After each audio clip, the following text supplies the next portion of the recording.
Welcome to the Nameless.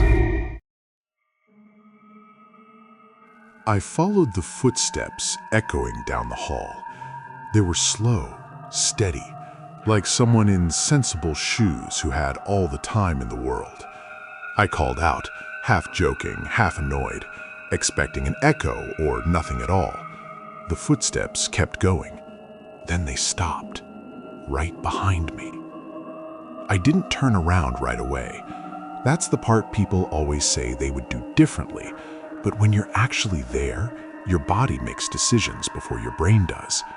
I stood there in the dark hallway, my flashlight shaking in my hand, counting my breaths and listening for anything that would tell me I was imagining it.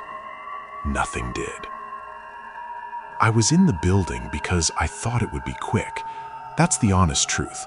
I wasn't there to ghost hunt or prove anything.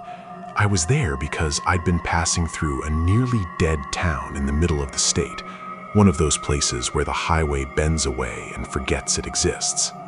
My car had started making a noise I didn't like, and the GPS said there was a service station nearby. What it didn't say was that the station had closed 15 years ago. There were maybe 6 buildings left standing. Most were boarded up or caved in. The only one that looked remotely intact was the old county asylum at the edge of town. It sat on a hill like it had been placed there to watch the rest of the town die. I didn't know it was an asylum at first. I just saw lights. Not electric lights, candlelight, or something close to it. Warm and yellow, flickering behind dusty windows. My phone had no signal. The sun was already going down. I told myself someone might be living there, like a caretaker or a squatter, and maybe they'd have a landline, or at least a place I could sit while I figured out what to do next. I grabbed my flashlight and walked up the hill, rehearsing how I'd explain myself without sounding like a creep. The front doors were unlocked. That should have been my sign to leave. Instead, I stepped inside and called out, "Hello? Sorry to bother you." The air smelled old. Not rotten, just preserved, like paper that's been shut in a box for decades. The lobby was wide and bare, with a desk pushed against one wall and a row of wheelchairs lined up like they were waiting for instructions. There were footprints in the dust on the floor, fresh ones. That's what convinced me to stay. I followed the footprints down the main hall, my footsteps echoing back at me. The building was bigger than it looked from the outside. Long corridors branched off into darkness with doorways on either side. Some doors were missing entirely. Others were shut with small square windows at eye level. As I walked, I started noticing little things that didn't make sense. A clipboard on a wall with blank pages that still smelled like ink.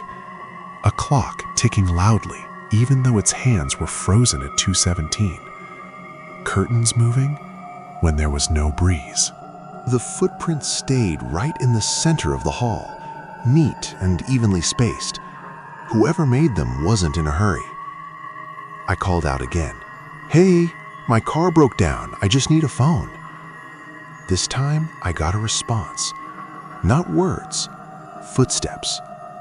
They came from somewhere ahead of me, slow and deliberate. Not running away, not approaching, just moving. Like whoever it was assumed I would follow. And I did. I wish I could say I was braver than that or smarter, but there was something about the sound that pulled at me. It was familiar in a way I couldn't explain. Like hearing someone pace above you in an apartment building. Annoying, but normal. The hallway lights grew dimmer the farther I went. My flashlight started to flicker, even though it had fresh batteries. I kept telling myself I was overthinking it, that old buildings mess with electronics, that fear makes patterns out of nothing. Then I noticed the doors. Every door I passed on the left was open. Every door on the right was closed. I stopped walking and shined my light down the hall. The footsteps stopped too. The silence felt heavy, like the building was holding its breath with me. I took a step forward. So did the footsteps. That's when I started to feel like I was being tested, like whatever was making the sound wanted to see how far I'd go. I told myself I'd turn around after the next corner. The hall ended in a nurse's station. The glass was cracked but intact, and inside there were stacks of files neatly arranged, untouched by dust. A name badge sat on the counter. It read, M. Calder, RN. I picked it up. It was warm. Behind me, the footsteps started again. They were closer now. I could hear the soft scuff of rubber soles, the faint jingle of keys. My mouth went dry. I didn't turn around. I asked the question that felt safest. "Can you help me?" The footsteps stopped. A hand rested on my shoulder. It wasn't heavy. It didn't grab. It just rested there, like someone trying to get my attention without startling me. The warmth seeped through my jacket. I spun around. There was no one there.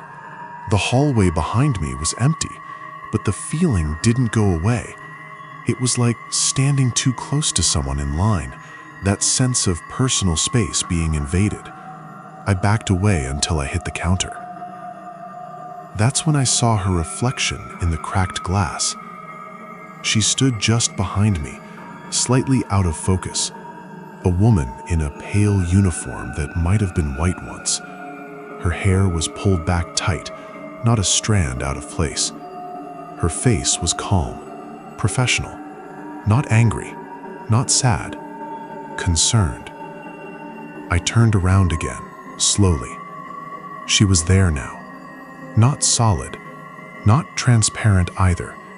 The edges of her blurred into the air, like heat rising off pavement. She smelled faintly of soap and antiseptic. Her eyes flicked down to my hands, then to my feet. "You're not supposed to be wandering," she said. Her voice sounded like it was coming through a wall, muffled but close. "I'm sorry," I said, because that felt like the right response. "My car broke down." She nodded, like she'd heard it all before.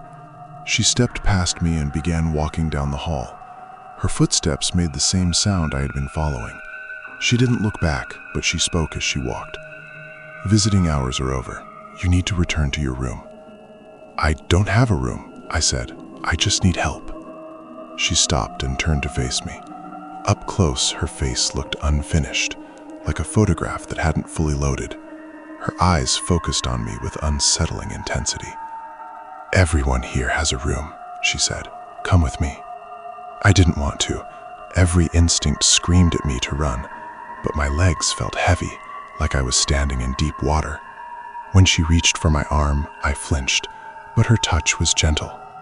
She led me down a different corridor, one I hadn't seen before. The doors here were all open. Inside each room was a bed, neatly made, with someone sitting on it. They didn't move. They didn't speak. They just watched us pass with dull, unfocused eyes. Some looked young. Some looked impossibly old. All of them looked tired. I started to cry without realizing it. Quiet, embarrassed sobs. The nurse didn't react. She stopped in front of one room and gestured inside. "This one's yours," she said. Inside was a bed and a small window barred with rusted metal. I shook my head. "No, I can't stay." Her expression hardened just a little. "You're confused," she said. "That happens." She stepped closer, and I felt that pressure again, that invisible crowding. The room seemed to shrink around us. I did the only thing I could think of. I dropped my flashlight and ran. I don't remember choosing a direction. I just ran. The halls twisted and looped, doors slamming shut behind me. The footsteps followed, faster now, but never running, always measured, always in control. I burst through the front doors and down the hill, lungs burning, heart hammering. I didn't stop until I reached my car. It started on the first try.